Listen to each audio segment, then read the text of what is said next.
You get a raise. Yes, congratulations. And for a moment, it feels like everything is about to change. More money, more breathing room, maybe finally some progress. But a few months later, you're living almost the exact same life. Same pressure, same stress, same feeling that there is never really enough left. So, where did the money go? And why does earning more often change so little?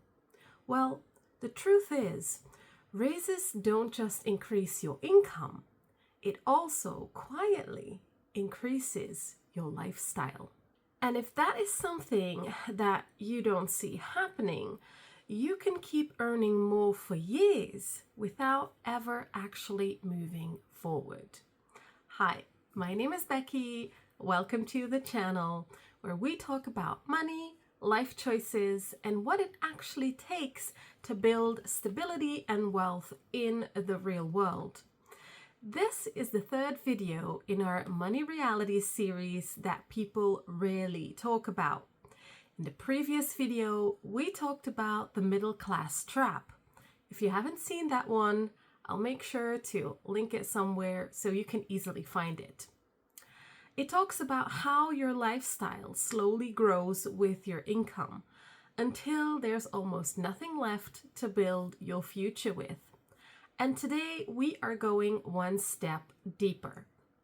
Because if raises barely change your life, then what actually does? So let's start with something very simple. You get a raise, and on paper it looks like your life has just improved. Maybe a few $100s extra per month, maybe more, maybe less. And in that moment it feels like progress, like you're finally moving forward. But then reality slowly sets in, because that number you see is not the number you actually feel. A part of it disappears immediately. Taxes, contributions, things you don't really think about when you see the raise on paper. And then prices go up. Groceries, energy, insurance, everyday life. So before your raise even fully reaches your life, a part of it is already gone. And what is left often is just enough to keep up. Not to get ahead, not to build something, just to maintain the life you already had. For many of us, raises don't actually move us forward. They help us stay where we are.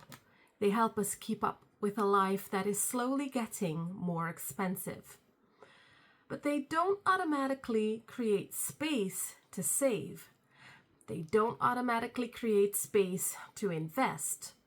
And they definitely don't automatically build wealth. So even though your income increases, your financial position often stays almost exactly the same. And that's why it can feel so confusing, because you're working harder, earning more, and yet it doesn't feel like real progress. And that's because a raise on its own doesn't change your financial situation. It simply helps you keep up with a life that keeps on getting more expensive. But there's another layer to this that many of us don't immediately see. And it has nothing to do with math. It has everything to do with psychology. Because the moment your income increases, expectations also increase. And not just your own expectations, but the ones of the people around you. Your colleagues, your friends, your family, the environment you move in every day. Because whether we like it or not, money doesn't just change what we can afford. It changes what people assume we should be able to afford. And that pressure is often very subtle, because nobody is going to sit down with you and say, you need to spend more now. But it shows up in different ways. Conversations, invitations, comparisons, the way people around you live, and slowly, without even realizing it, the standard shifts. Maybe your colleagues go out to nicer restaurants. Maybe friends upgrade their homes. Maybe they start talking about vacations, cars, or schools in a completely different way. And you're right there in the middle of it thinking, well, I earn enough now, right? I should be able to do this.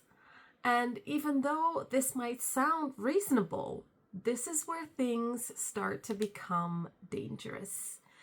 Because it no longer feels like a choice. It starts to feel like the normal next step, like you're simply keeping up.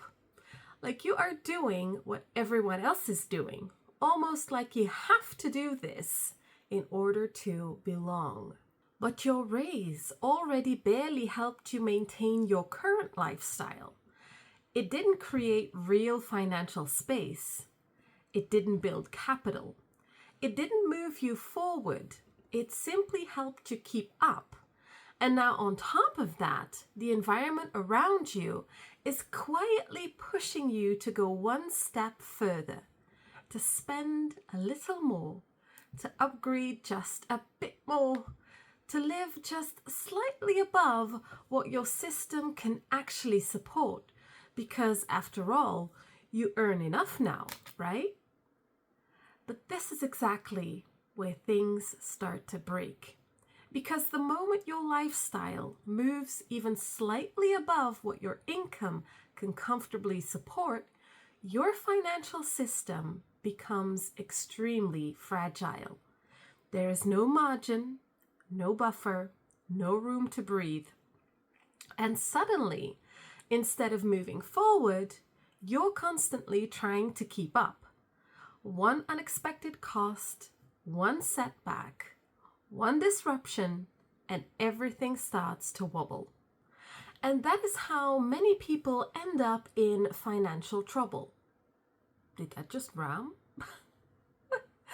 Because they followed a path that felt completely normal until they were living slightly above their means without even realizing it. That's exactly what makes this so dangerous. Because it doesn't feel wrong, it feels like progress. Now, this leads us to a very important question. If this is how the system works, then what actually needs to change? So, if raises alone don't change your life, and if your lifestyle keeps growing with your income, then what actually makes the difference? This is the point where many of us get stuck and think, I just need to earn more. But if you look at everything we just talked about, you already know that's not true.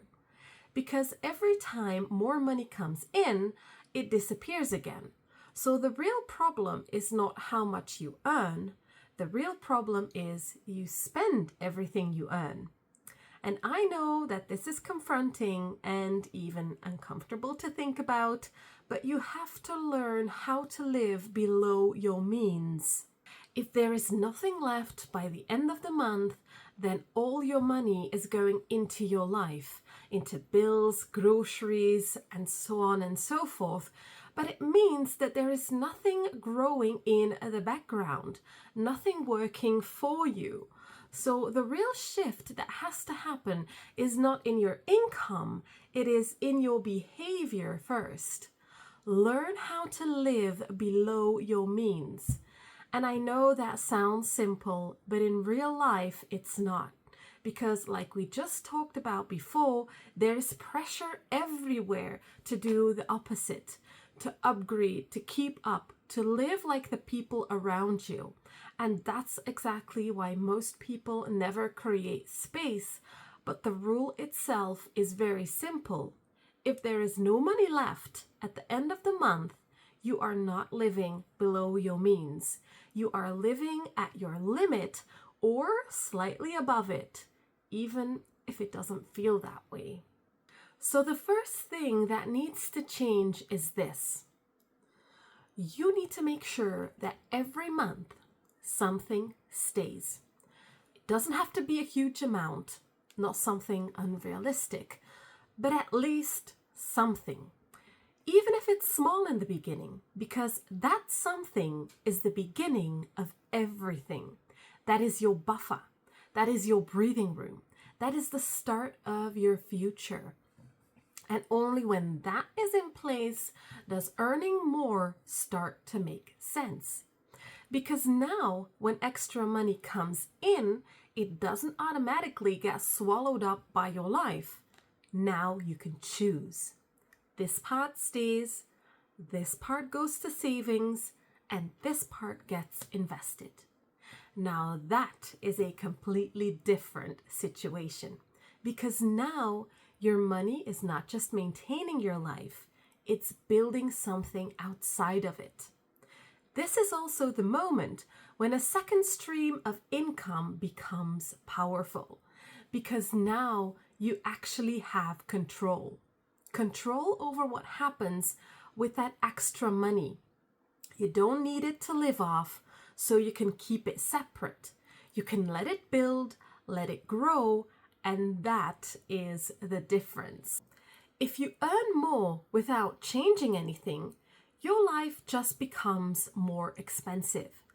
But if you change this mindset first and then earn more, that extra money can actually change your future. And that's how people slowly get out of the middle class trap. Not by chasing more income, but by finally keeping part of what they earn. So let's make this real. No more vague ideas, just simple numbers you can actually follow. Let's say you manage to keep or create $300 a month. That is $3,600 a year. So you decide to invest that $300 a month into a broad market index fund, like the S&P 500, earning an average return of 7% a year. Let's walk through the first years together and see what happens over time. After 1 year, you've put in $3,600. And your total portfolio value is about $3,718. So your money made $118. Not very impressive yet. If we continue these calculations, after 2 years, you've invested $7,200. And your total is now at $7,704. That is $504 of total growth and about $386 of yearly growth in that second year. Still not life-changing yet. And after 3 years, your total growth is $1,179. And this year, your money made around $675. Still slow. And this is where most people quit. But watch what happens if you don't quit. After 10 years, you've invested $36,000 of your own money, but your total is already $51,925. That is nearly $16,000 in growth alone. And at this point, your money is making over $3,000 every single year. That's not yet spectacular, but hold on and let's give it some more time. After 20 years, you've invested $72,000, but your total is around $156,000. That is over $84,000 in growth and more than $10,000 of yearly growth. And I don't know if you noticed or not, but at this point, your money has doubled. Not from you investing more than the original $3,600 a year, you still save $300 every month. Not from you working more, but from your system working. And the result is $72,000 of your money now doubled and turned into $156,000. And from this point on, the growth is exponential, because if we look at after 30 years, you've invested $108,000, but your total is around, and hold on tight please, $365,000 or even more, which means that more than $250,000 comes from growth. And your money is now making over $24,000 every year. Now let that sink in. You've put in 108 and your system added 250. You've created a system that now generates $24,000 a year of passive income. Income you don't have to work for anymore. And let's, for fun, just crunch those numbers after 40 years. At this point, you've invested $144,000, but your total will be close to $800,000. That is more than $640,000 in pure growth. And your money is now generating over $55,000 every single year. $55,000 of passive income every year. Think about that for a moment. And you didn't invest millions. You didn't get lucky. You just stayed in the game long enough to let compounding do what it does. And most people never stay long enough to see this part, because everything they earn disappears, so nothing ever gets the chance to grow. But the moment you change that, this is what becomes possible. And that's how your future actually changes. That's the real difference. Not income, but what you keep and what you allow to build over time. In the next video in this series, we're going to talk about something that makes this even harder for a lot of people. Because being poor is often far more expensive than most of us realize. Hidden costs, bad deals, and systems that tend to work against you. So if you want to understand this better, make sure to watch the next video. And if this video gave you a different way of looking at money, feel free to subscribe and give us a big thumbs up. I really appreciate you being here. Thank you for watching, and I'll see you in the next one. Bye-bye.